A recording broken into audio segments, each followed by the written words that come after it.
The world is shifting, and one powerful voice has just sent shockwaves through the international stage. Brazilian President Luiz Inácio Lula da Silva has openly defied Israel, calling out its atrocities in Gaza with a boldness rarely seen from world leaders. His words were not just another diplomatic statement, but a direct challenge to the Zionist regime and a beacon of hope for Palestine.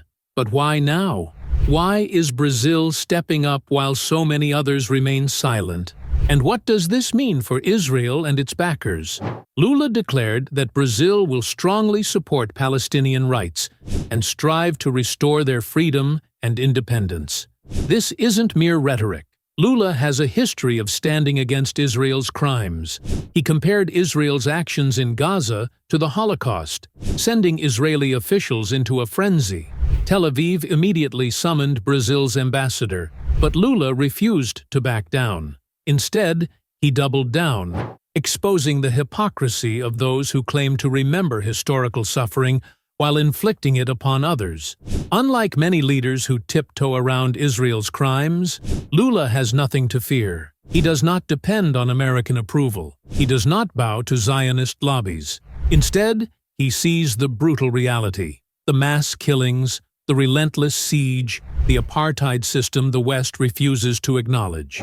And he knows that silence is complicity. But this isn't just about words. Brazil has taken real action. Under Lula's leadership, the country recalled its ambassador from Israel in protest of the Gaza genocide. It has supported UN resolutions condemning Israeli war crimes. It has openly pushed for sanctions.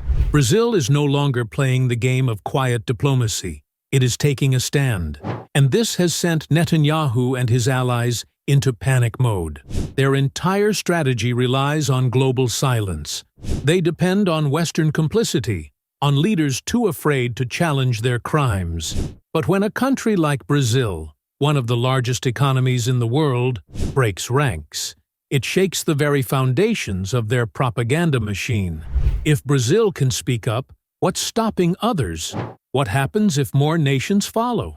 The fear among Israeli leadership is clear. They know that once the truth spreads, their lies can no longer hold. They know that the images of slaughtered Palestinian children, bombed-out homes, and starving families cannot be ignored forever. And they know that as more leaders like Lula rise, the pressure on Israel will only increase. Lula's defiance is a reminder that justice for Palestine is not just an Arab or Muslim cause.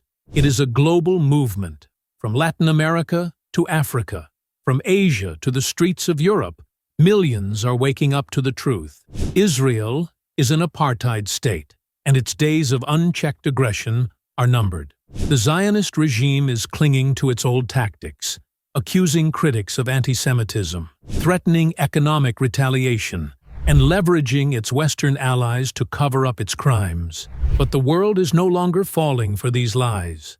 People see through the propaganda. They see that the real victims are the Palestinians, that the real oppressors are those who steal land, destroy homes, and massacre civilians with impunity. Lula's stand is not just about Brazil. It is about setting an example for the world.